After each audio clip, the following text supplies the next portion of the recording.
Hi guys, welcome to another episode of Saracen's Travels. Well, our time heading north comes to an end and we now make the decision to start heading south. Our boat insurance has a clause in it that states we have to be below 12 degrees 7 minutes north by the 1st of June. This being when hurricane season officially starts, and we hear it's going to be a bumper year. Just our luck. Now where's that white rabbit's foot? So we leave Pigeon Island in company with Fiddler's Green. This has prompted the Beneteau Caribbean Cup 1 design race for Oceanus 473s only.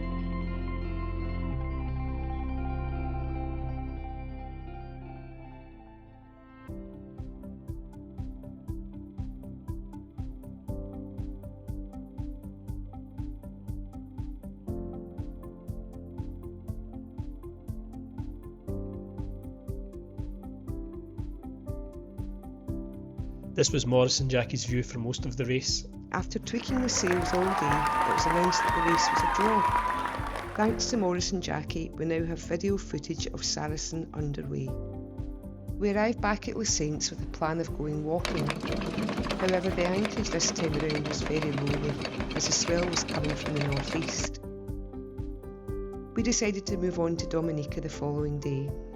And here we are, stuck with winds force 68 and gusting higher and lots of rain. Once the weather improves, we go for a walk. This was meant to be a circular walk and starts in the Ross Castle estate, which is actually an old banana plantation. We walk a few miles into the plantation looking for a bridge that will allow us to cross the river that we've been following. This was an inviting pool for a dip, however we didn't pack our swimming stuff.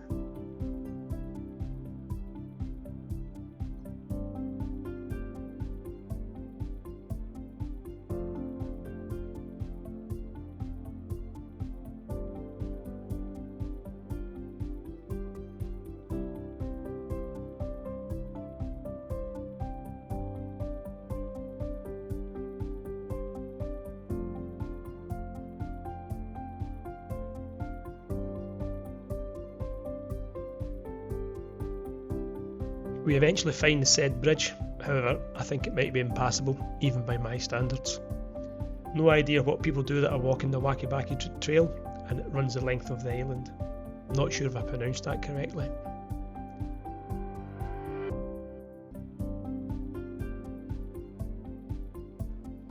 So it's back the way we came, and Irene's not too pleased. On the way back, we pass a dog that was sunbathing in the road. As Andrew passes it, the dog goes berserk, chasing Andrew down the road. We didn't have time to film. We come across this iguana lazing in the road, and he wasn't for moving. The locals here catch these and eat them and believe it tastes a bit like chicken.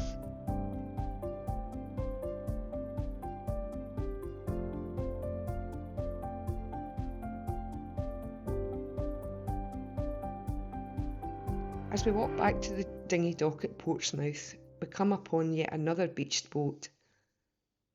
Wonder if this is from the heavy westerly swell that we had back in February.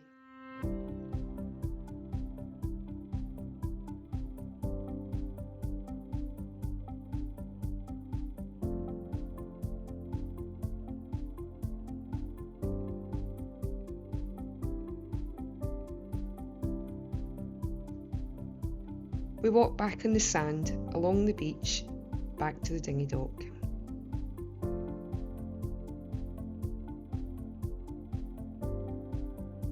We set sail again, heading to St Pierre on Martinique. Can you remember back in episode 8 where I said we'd better not be beating on the way back down? Well, guess what?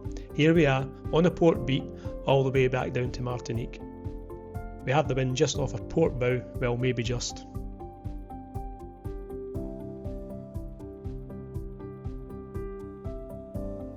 As we cross the channel between Dominica and Martinique, the shackle that holds our Jenny, that's the sail at the front of the boat, detached itself. This made it impossible to use, and as there's no tension in the luff, it's impossible to roll away, so we had to bring it back down onto the deck. There was no time to take footage. I go forward to pull down the sail. I'm clicked on with 2 safety lines and I get a serious dosing of seawater as the waves break over the bow of the boat. At one point I end up underneath the sail and Irene was away to check an insurance policy as she couldn't see me. We reckon the seas were about 4 to 5 metres and eventually I secured the sail and we had to now motor sail all the way to Martinique, which was frustratingly slow. Once anchored in St Pierre, I winched Andrew up the mast to get the halyard. That's the rope that pulls the front sail up, and he brings it back down onto the deck. We reattach the sail and get it back up again. All good now, and yes, we had secured the shackle with cable ties. We're not sure how these came undone. It might have been UV. We head down to Fort de France to get some shopping, then after that we head over to Grand Anse. However, due to the wind direction and the swell, this was very rolly, so we headed back to Anse de Lane. Oh, did I mention that it's raining? Oh, rain? Oh.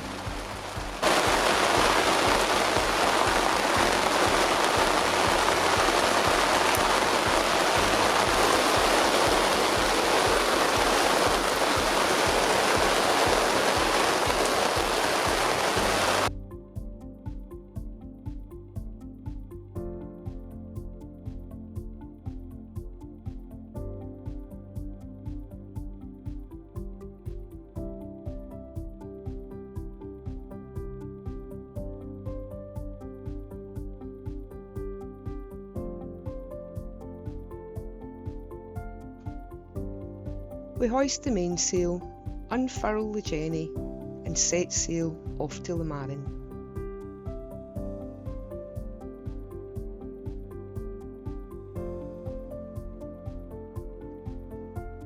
We set off again in very light winds, toasting along at 2 to 3 knots and 6 knots of wind. We pass numerous fish creel markers. These ones are the upmarket ones, empty Coca-Cola bottles. Very hard to see during the day and absolutely impossible at night.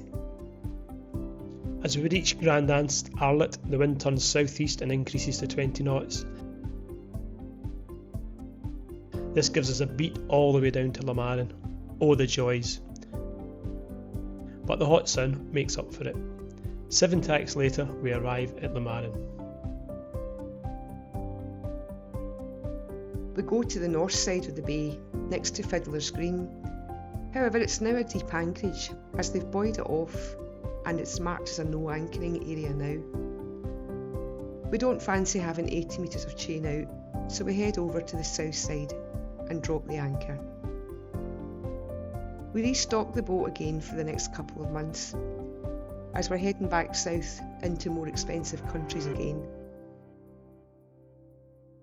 While there, we see lots of charter cats being loaded onto a ship, possibly going back to the EU to be sold. They all have their sails still on and dinghies hanging onto the davits. Later, we cook the chicken tikka curry experiment. This was the meal that we featured in episode 10. I'll leave the link in the description below. After a couple of days at Le Marin, we then head down to St Lucia, Rodney Bay. When we went to check in, the customs officer was on his phone, and he carried out the cash transaction on checking in. He charged 40 EC. He actually shortchanged himself, and we were better off by 50 EC. Andrew mentioned later to him when we were checking out, and we corrected his mistake. The customs officer said that he had to make up cash shortfalls from his wages. Thanked us very much for our honesty. One of the things that's done here when in the Caribbean is to dive on your anchor. You do this to check that it's properly set and not cling on to a brittle bit of coral. Andrew always gets the short straw, so off he goes for his 100-metre swim. No need to become accustomed to the water, you just dive straight in. The sea and the air temperatures are actually the same. So, back when we were in the UK, we bought and fitted a wee fan there, and we put another one up there in our bedroom. The ventilation in the boat is it's very hard to keep the boat cool.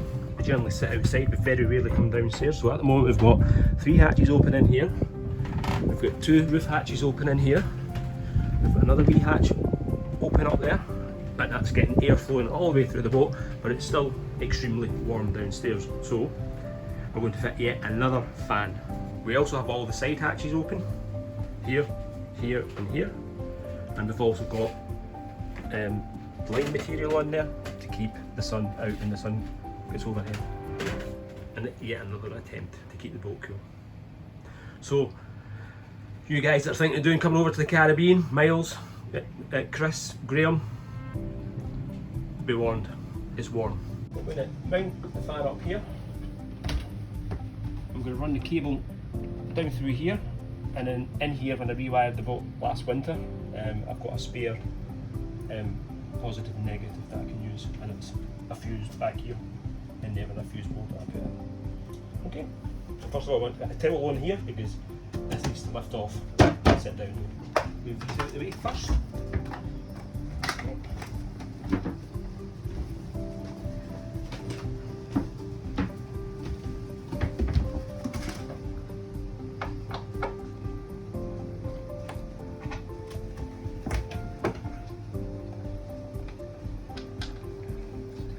Screws.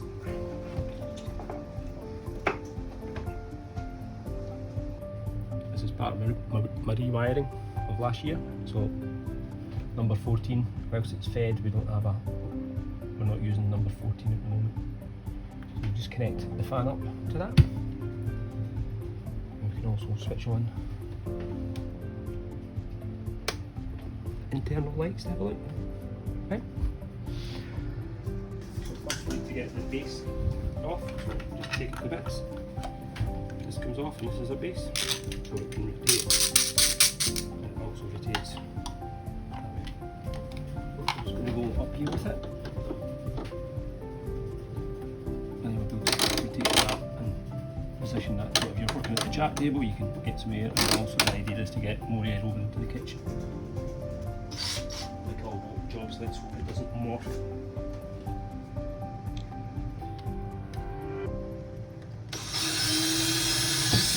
The covers that hide the screws for the Jenny tracks.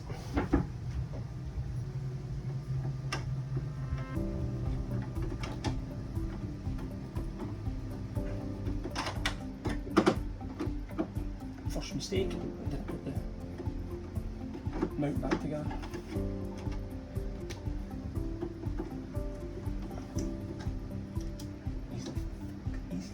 Easily fixed.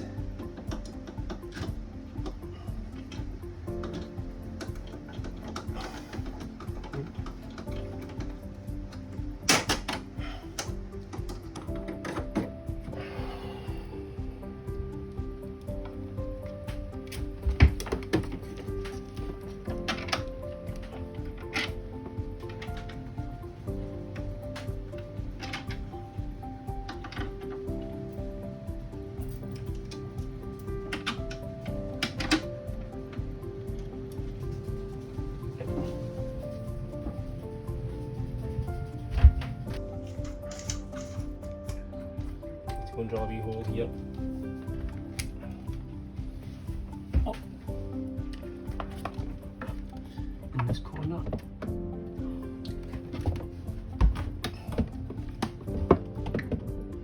For the cable to come down through it.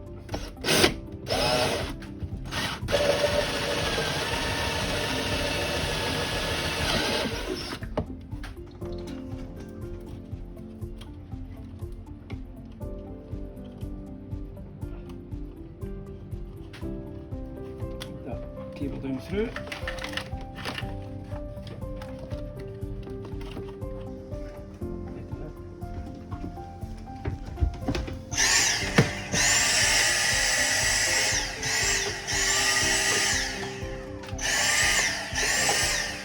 And every boat's got a Dyson.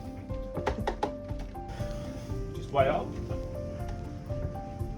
Just put the cable out and there, out and there.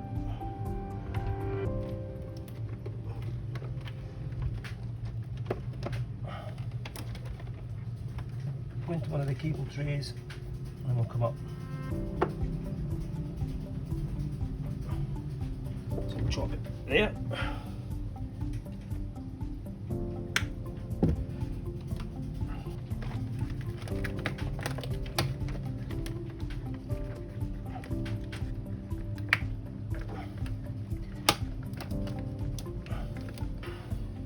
Oh, good cable, tinned.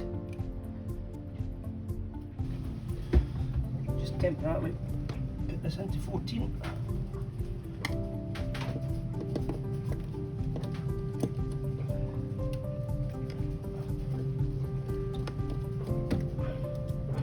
I'll crimp it later. I'm not going to take 2 crimps out just for this wee job. The crimps in it. Okay. So we put the cover on.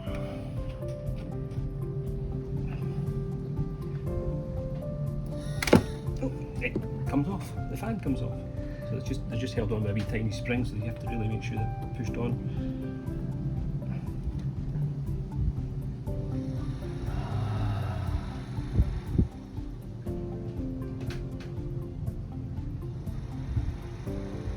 That makes a difference already.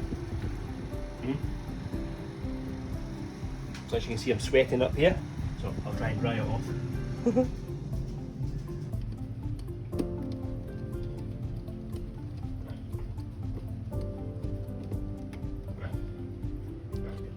While I'm in here, I'll remove this because it's an old heater that we took out.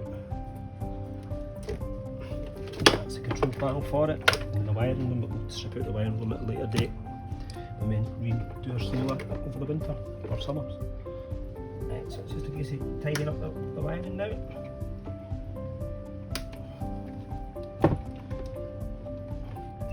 Get ties to keep everything in place.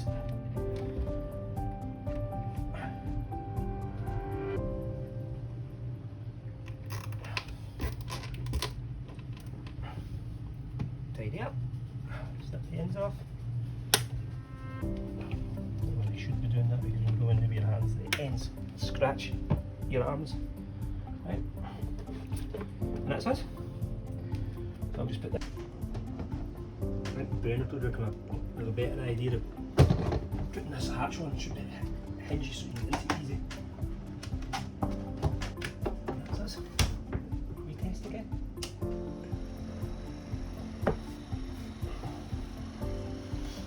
That's us. Job done. Look. That's what working boat jobs in exotic places. Just sweat buckets.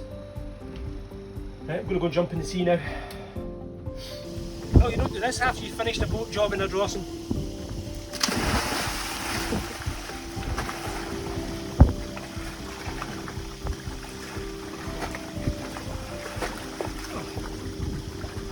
It's very turbid.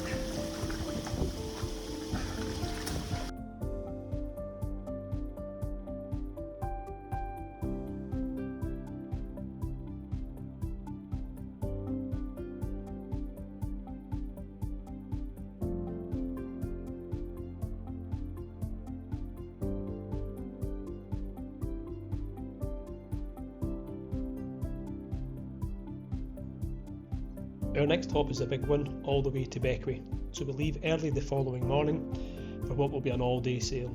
The forecast is east wind of 16 knots, so it's a full sail job. This is a first.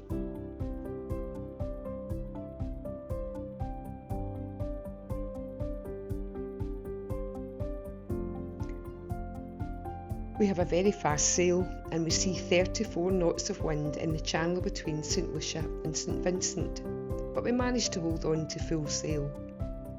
Again, the wind dropped in the lee of St Vincent.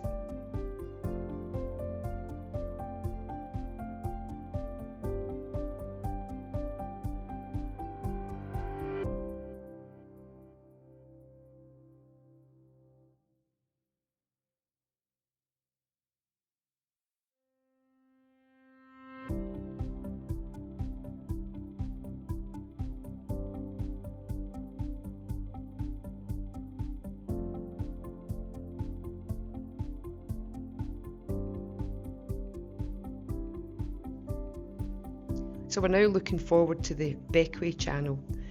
We see ahead big waves, and this means that there'll be lots of wind, so we put a reef into the main. We deal with the Jenny when we need to, and the wind picked up again as we cleared St Vincent. We sailed all the way to Port Elizabeth and anchored off Princess Margaret Beach on Beckway. Beautiful island. Here we meet up again with Maurice and Jackie, and we hike up to the treetop bar. Following Google's instructions, we get totally lost, but eventually a kind young man guides us to the pub.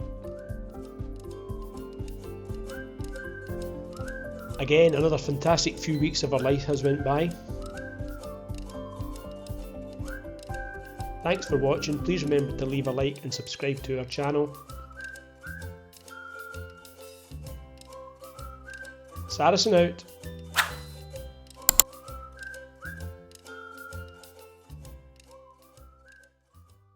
See you.